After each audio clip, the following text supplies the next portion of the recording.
I'm Jim. I'm a man in recovery. Oh, man.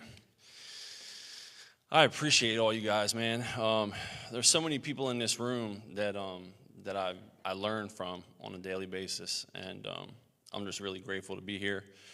Really grateful, and also really super nervous, for a reason that I can't really put a finger on, but I can relate to what Kenny was saying earlier. I was talking to a couple brothers before everything started, and I was like, man, if I could just get it out right in the beginning, that's how it always works for me. I got to tell them myself. The amount of times that I have rehearsed what I think I'm about to say over the last week, I probably could have been 302'd, man. You know what I mean? I brought a book. I brought two books. I brought the good book. I brought Drop the Rock.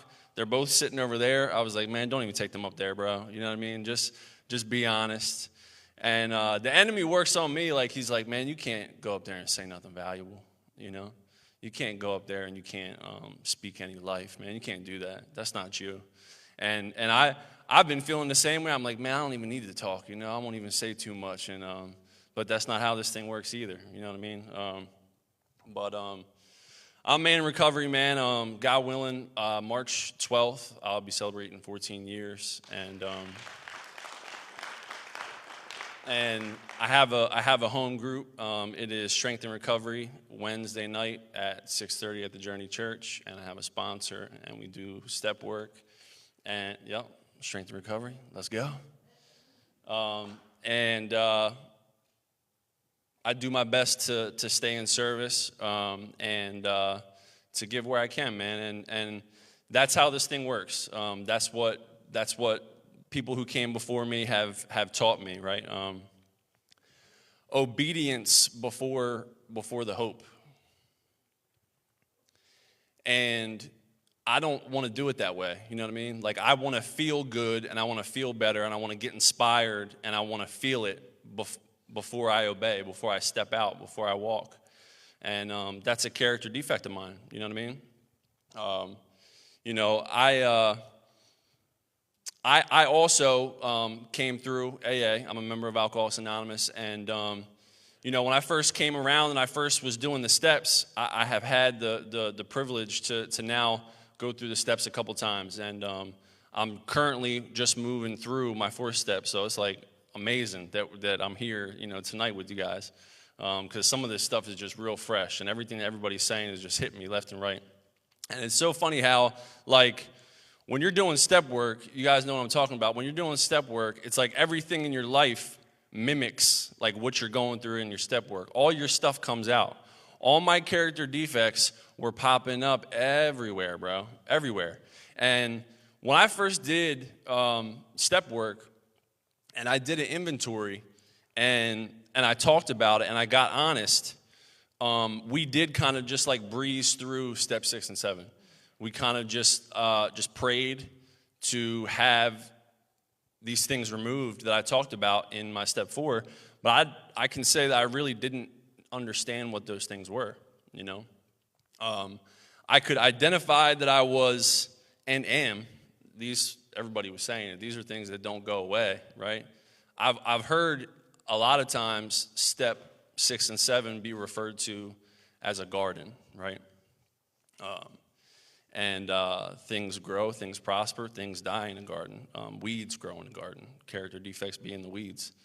And like last year, my wife, she was redoing our garden, and she used a blowtorch, like a torch, to kill these weeds.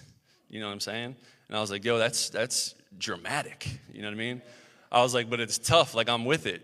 Yo, it's not even a year. And them things they're all the way back, man. All the way back. I'm like, that's my life. This is my life, man, you know?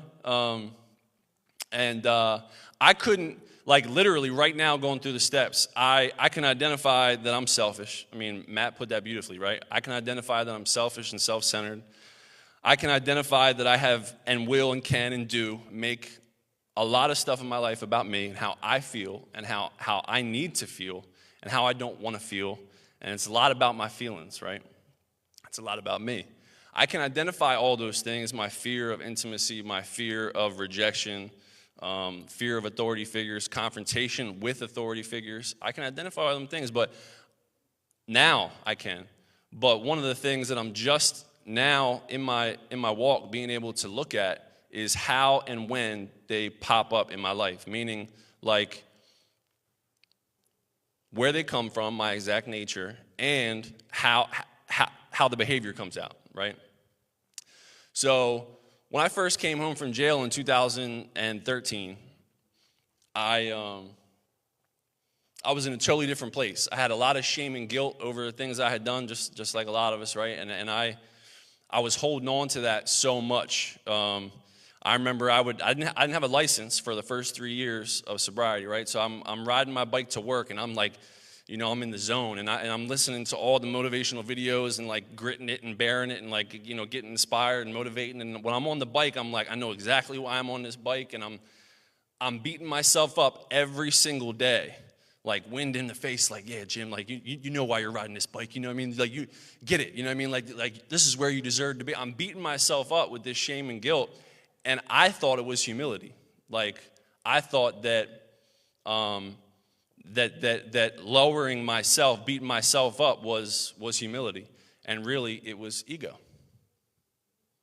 And I had no idea. And it took a sponsor pointing that out, and I was like, no, ego is like when you think real highly of yourself, like better, like you're better than somebody. He was like, no, there is a reverse ego, right? And when you think less of yourself, and you're punishing yourself and you're beating yourself up, right, for whatever reason, that's also ego. It's still all about you. I healed through that, right? Like God in my walk, through step work, through service, through sponsorship, through fellowship, through connection, through what we do, the beautiful program that we work, the courageous work that we do, right? God began to change me, but and I thought I had burnt some weeds, right? Like blowtorched them, they're gone, and they cropped back up in a different way, right? So I let go of some of the shame and guilt. Years later, I'm married, right? I have a little girl. I get to be a husband and a father today, and I'm upset and I'm full of shame and fear when maybe my needs aren't met, when affection isn't being reciprocated. And similar to what my brothers and sisters were saying, I'm pointing the finger, and I'm looking and I'm saying to myself, well, she must not love me, I must not be good enough, right? And I go through cycles where the enemy works on me like that. And I can identify that they're lies today, but they still crop up. And they started cropping up so often that I found myself in a place with, I think maybe, I don't know, it was like, year 10 maybe, I don't know, it was 2022, broken because I could not see the effects of my character defects. I couldn't see my behavior. I couldn't see me. And I was codependent. I was dependent on my wife's love, and I felt rejection, and all these behaviors were popping up. I'm self-conscious. I'm a mess. And she deployed, and so she went overseas, and I'm left, with my daughter and all these plans. You know what I mean? I was like, I'm about to go to the gym. I'm about to be at this meeting on this day, and this. I'm about to do this, and oh man, and all that stuff went out the window, and I felt alone, and I felt less than, and I started to realize what was really going on in my spirit.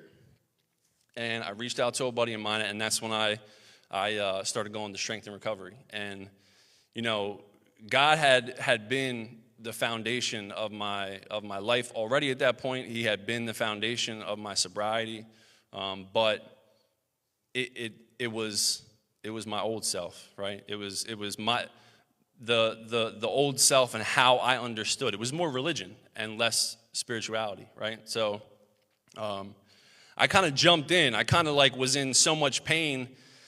And some of you guys might know what I'm talking about. This was the first time in sobriety that I felt broken, to a point where I had just as much desperation as I did when I was coming out of jail. I had just as much desperation and surrender as I did in the beginning. And my life started to change, man. Me and my daughter started going to small group together while my wife was away. We started going to church together while my wife was away. That continued when my wife came back, and she started coming to church with us. And she still does sometimes, you know what I mean? And you know, God's working on her and pulling us, and he's doing amazing things, right? And I knew, as soon as I started going to Strength and Recovery, I knew, especially when I got into the step work, I started fellowshipping with my brothers and sisters here, my brothers and sisters in Christ, I knew where I was going. And November 9th, Kenny, it was November 9th, 2023, I think. We were down at a Fisher Men's retreat, and I asked to get baptized. And, you know, the perception that I had was like, of course I was coming here. I knew I was coming here. I knew this was going to be happening. I felt it in my spirit. But I had no idea what was coming, you know. And, you know, Brother Zach was like, man, get ready. You know, get ready, man. Because my eyes were, I thought like, well, now I'm here and now it's better. Like, I'm all better. You know what I mean? Like, I'm going to be better. Like, these things, I'm seeing these things. My eyes are open. And what did Paul say? Like, Paul said, you know what I mean? I do what I don't want to do, you know what I mean? And so therefore when I don't do, I want to mess this up. When I don't do what I know I shouldn't do, it's not me doing it or something, you know what I mean? What I'm saying is that I knew and could start to see these character defects. I could start to see the behavior that was coming from them, and so I thought, okay, everything's going to get better. And it really, they call it the narrow road for a reason. You know what I mean? They call it the narrow path for a reason. And I can honestly say, though, that more freedom came, and that was decrease to increase, right? Like, it's a paradox, and there's paradoxes all through our program.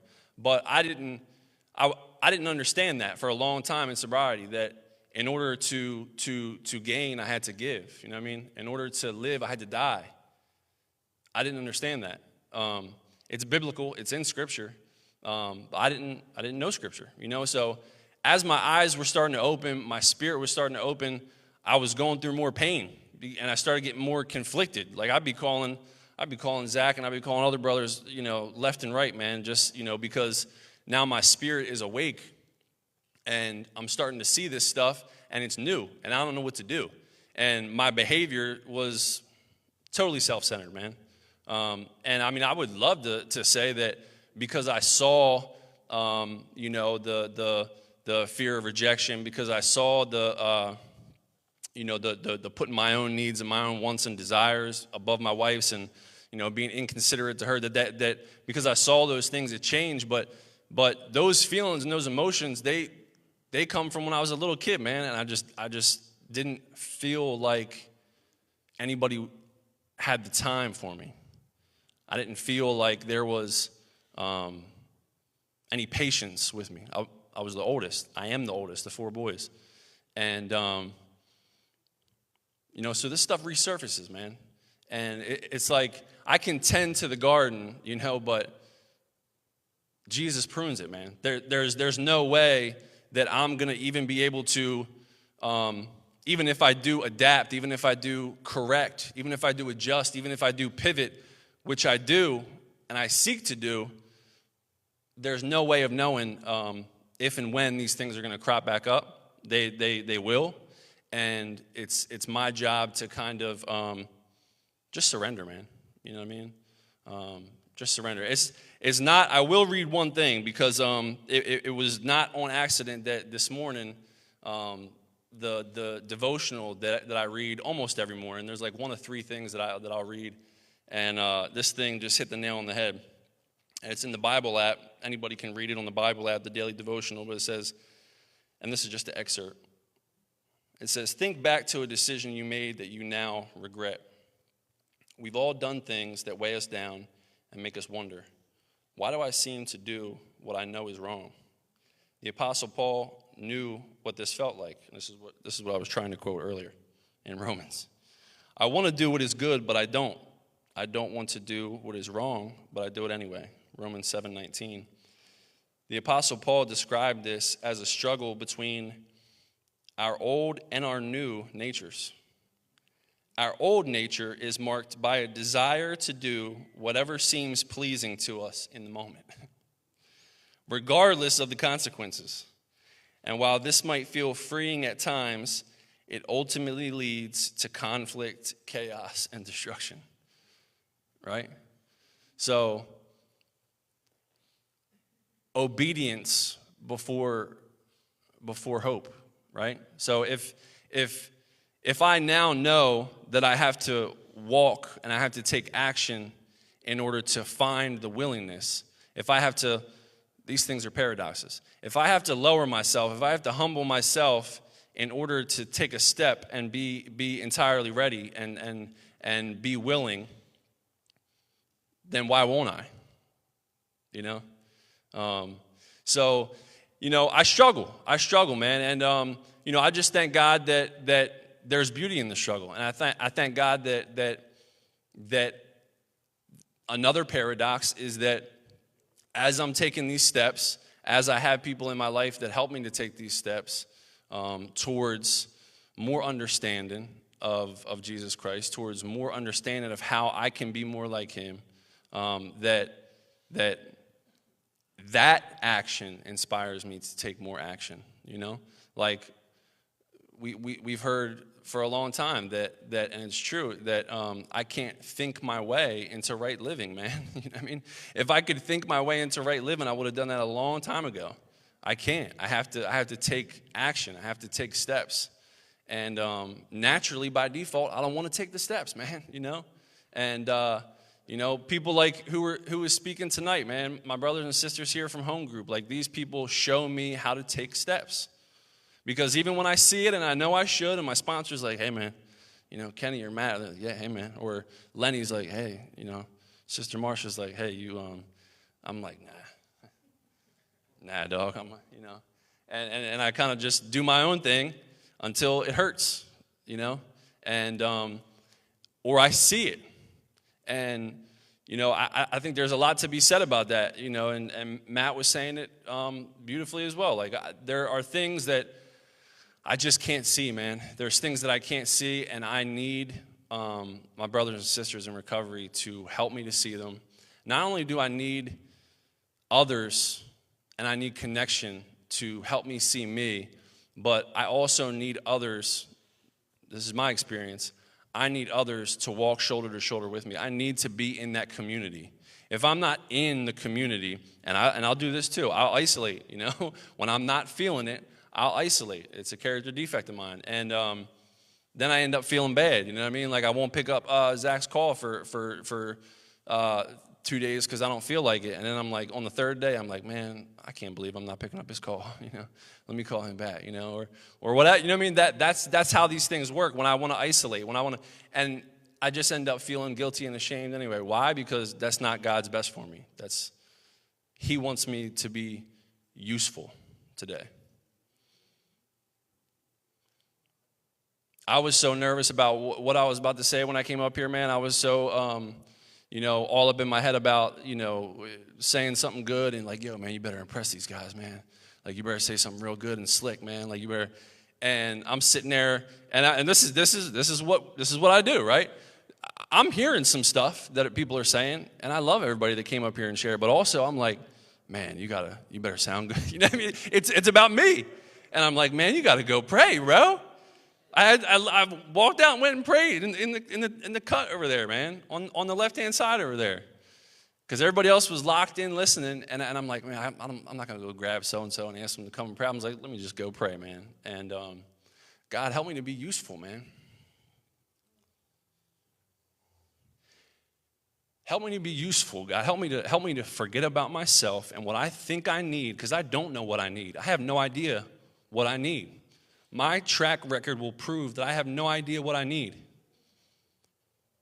Say something through me that somebody else needs to hear. Do something through me that somebody else needs to hear, because when I try, I mess it up. When I try, I end up inauthentic. And you can tell. You can tell, because I can tell, we can tell. We're pretty good reads, you know what I'm saying? That's one of our giftings. Like, we have that gift. And when I come up here and I try to be anything other than authentic, man, it doesn't work. It doesn't work.